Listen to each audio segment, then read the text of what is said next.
Hi there, and welcome on the journey to transform culture. I'm Steve, and I'll be your guide. Well, folks, I hope you're having a fantastic day and an even better week. On this video, we're going to talk a little bit about lightning in a bottle. I put the book together, The Journey to Transform Culture, what leaders and teams need to know. It's in the description. But I put the book together as really as a guide, right? As a guide for leaders and teams, because really it doesn't matter if you are the leader, if you're an upcoming leader, it doesn't matter if you're a team member. You want your team to be aware of the things that are in this book, the plan, the guidance that I've laid out. And why did I lay out the guidance? Well, I've seen so many organizations struggle, whether I was actually in there helping them, helping to repair them, or whether I was just a passerby, was aware of how they operated, just met them, knew them, third party, whatever. The situation is that most of the issues that most organizations run into is, for the most part, universal, right? And when I sat back to ask myself, okay, what's really going on here? Let's map this out, and then let's start to provide a guidance, right? Provide some guidance to a path forward, right? But to do this, it required me to go in, do some personal deep diving too. What was my own motivations? What were my own behaviors? What were behaviors that I knew of leaders that were really great? What were behaviors of leaders that weren't so great? Team members, and then of course the ideas, of course, codependence, narcissism, and all the isms, right? The behaviors that plague culture, not just organizations, but culture. And I think, and I'm not going to be able to speak to the whole book, every aspect of the book, and and every flavor of every page in this short video. But what I will do is to say that you first have to have a caring for people.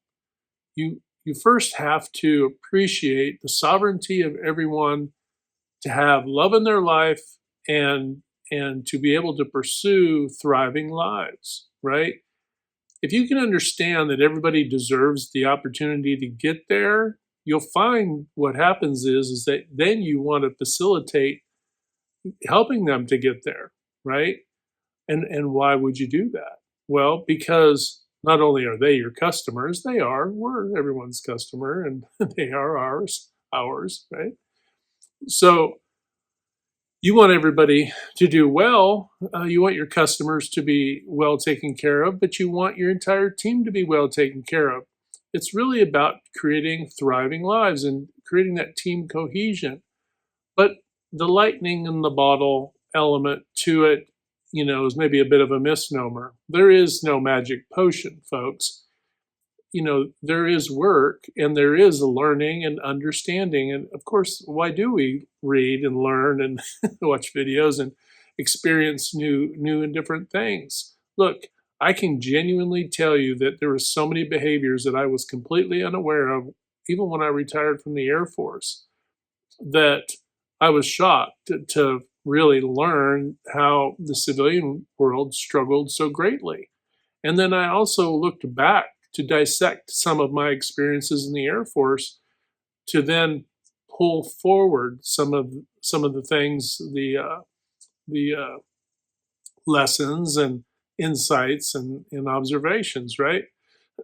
One thing that I'll throw out at you, and I'll talk to this from a say military background perspective, is one of the few places that when people come on board in the military, they go through their basic training, right?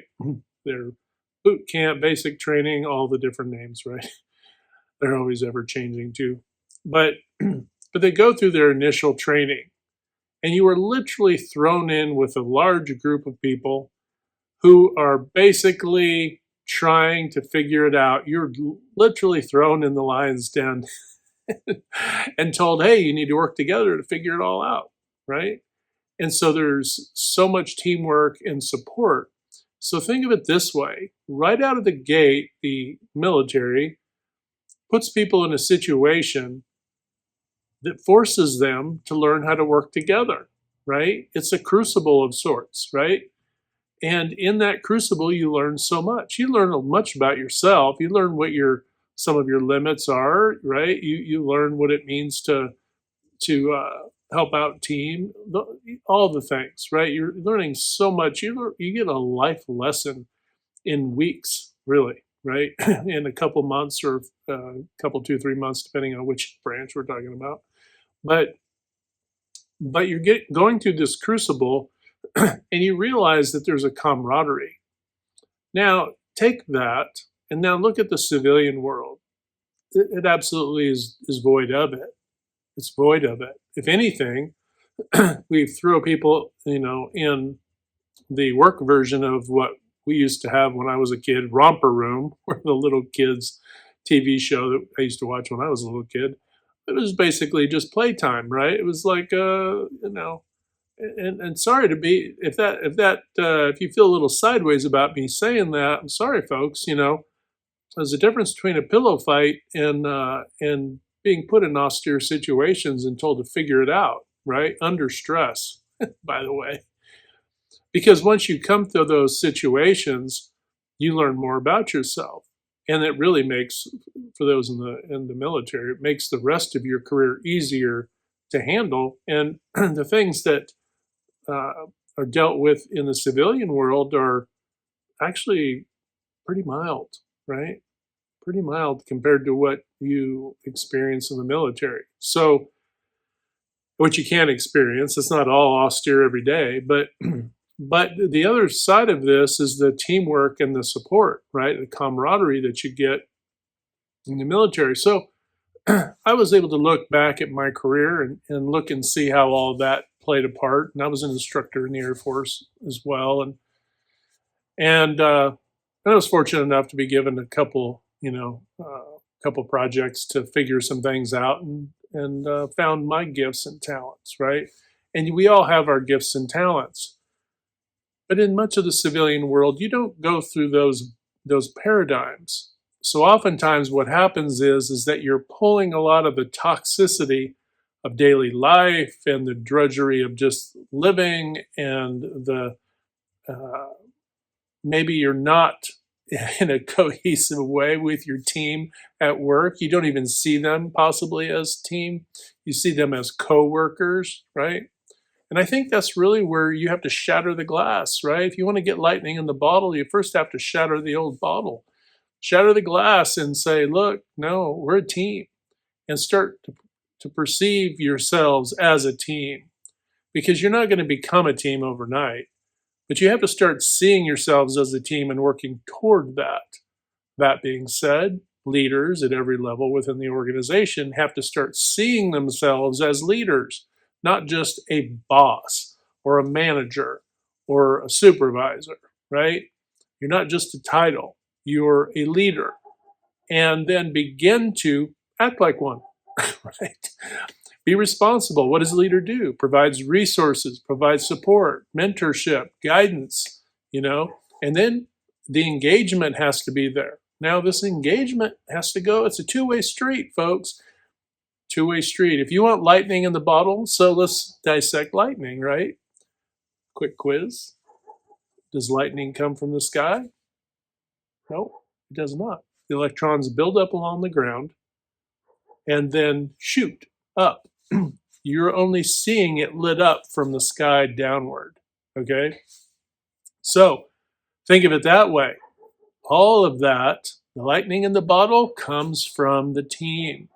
The organizational culture is the byproduct of how your team imbibes the principles of, being a good teammate, being showing teamwork, showing support for one another, being cohesive, right? Collaborating, innovating, being a little thick-skinned, lightening up, having fun, all the things, engaging with one another, not just, treating it like we were, say, in high school in the United States, where everybody, I won't say everybody, but a lot of folks were in cliques, okay?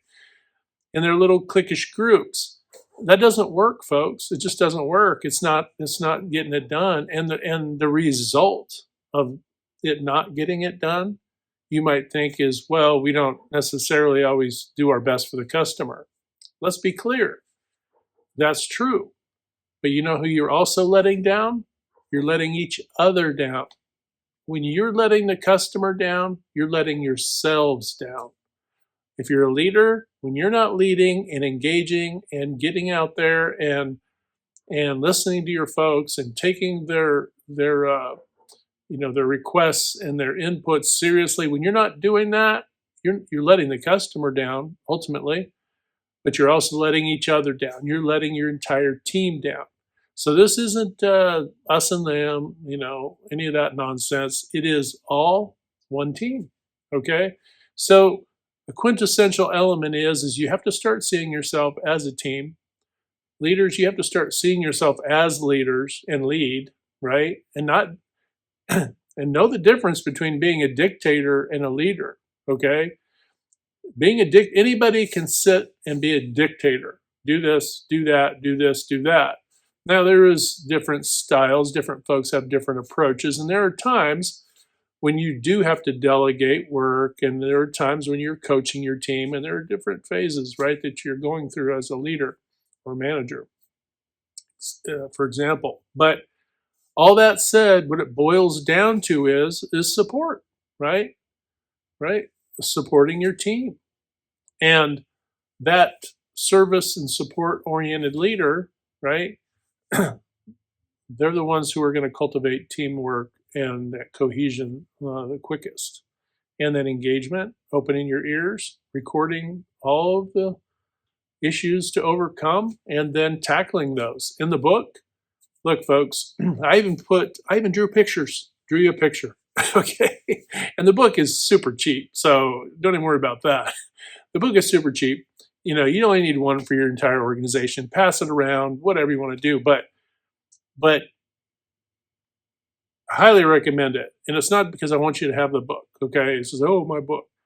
It's because I want you to benefit, right? Benefit from some of the inputs. I even have diagrams in Draw. I did create them, but I didn't actually sketch them. I did sketch them, but that's not what you see in the book. I did the refined version of the graphs and charts and all that stuff.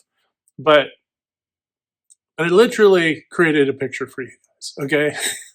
And in the pictures, I even talk about the duality matrix of fear and love, right? Now, you might think, in your brain, you might be thinking, well, that sounds kind of squishy for a book about teamwork and leaders and, and the whole thing.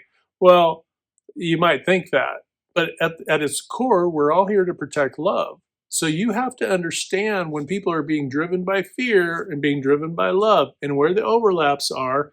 So I created a diagram with explanation, okay, that you can literally walk through to understand it. And when you understand it and have that visual of what's going on there, right? Because sometimes we kind of need to see this in our mind's eye, because I can't always narrate, pages. Sometimes a diagram works pretty well, okay, with explanation. And so I did that.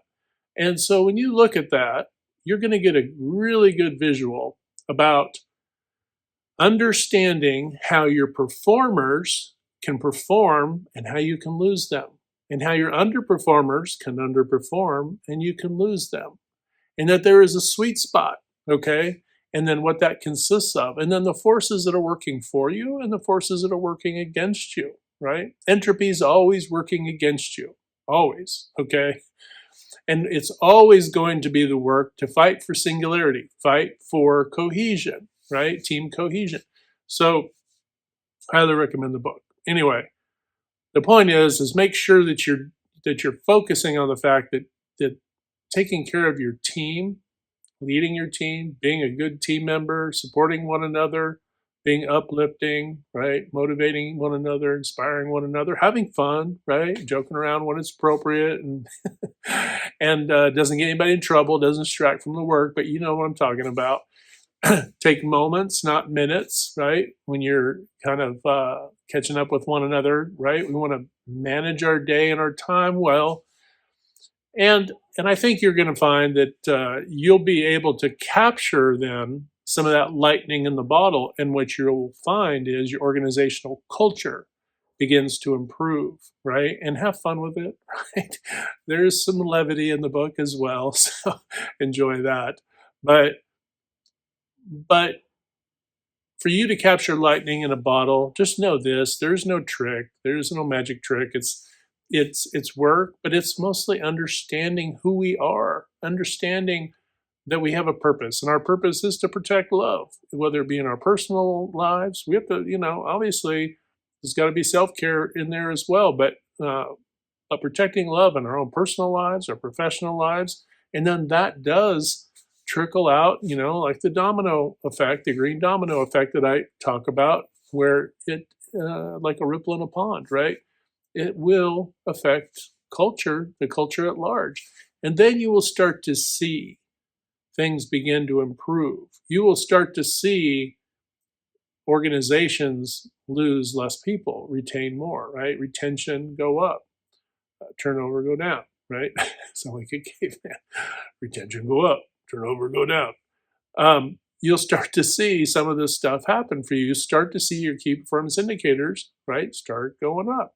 You start being able to see where people can, a rising tide lifts all boats, right? If you're an organizational owner, you'll start to be able to fund things that'll take care better of your team, right? And we have to be careful that we don't start measuring how much I do, and I'm not going to give my all because so and so doesn't give their all, and then because all we're doing then is playing down to the lowest common denominator uh, of our own, of ourself, right? And that is, well, the least amount that I can do or commit or put up with and get a paycheck and go home. Well, I don't know, a short jump from that to being from doing and being in that mindset to being a thief, right? You want something for free, right? And you're taking something for free, you know, be careful there. Be careful there. You don't want to go down that path. It's a slippery slope, because then you start letting off the gas in all areas of your life, right? And then not only you're not thriving in your professional life, you're not thriving in your personal life either. So reverse that trend. Protect love. Give your best effort, right? And then leaders and owners, take care of your team. Take care of your team. A rising tide lifts all boats.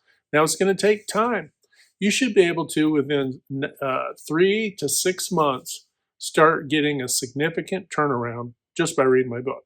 Just by reading my book, you should start to see you should start to see a change in your organization if you're cognizant, and if you are getting your team to open up and to learn some of these things that are in the book. And they aren't difficult. These are easy to discuss on lunch and learns, Gemba walks, all of the rest, management walks. So these are things you can do. These aren't some abstract painting I'm trying to get you to look at to understand what it is. These are straightforward, talk plain spoken, talking straight to your team and the leaders in your organization. If that's you, fantastic, right? It's okay to be vulnerable. Being vulnerable is another element of this. We don't know everything, and we have to stop pretending like we do know everything, right? Even my book isn't the end all be all, but it's definitely got a lot packed into it, folks. I cover a lot of territory, I'm telling you right now. Good luck finding something that's packed as much as I've packed into it. All right. Well, I just wanted to touch on that. I wanted to inform you a little bit about with the lightning in the bottle, that there is no magic trick. There is no illusion. There isn't you have to be a savant. No, if I can get there in my career and be able to lead teams to success and improve different organizations, you can do the same thing. There's nothing holding you back or preventing you from being even better, even better. That's what my hope is that you're going to be amazing and fantastic. The slippery slope is if you think you're always better or the best, then that's when the rug gets yanked out from underneath you. So just keep our ego and our pride in check, be vulnerable, open, and humble to learning, and the sky is the limit for where your lives can go and the thriving that can come from the experience. All right, folks, that's enough for today. Remember to hit that good green domino 3 to 5 times a day to uplift, motivate, inspire, and just encourage one another. When you do that, not only helping to transform culture, but we're transforming our own lives as well. And that's special. Never take it for granted. All right, folks, hit like, share, and subscribe. And until next time, we'll talk to you later.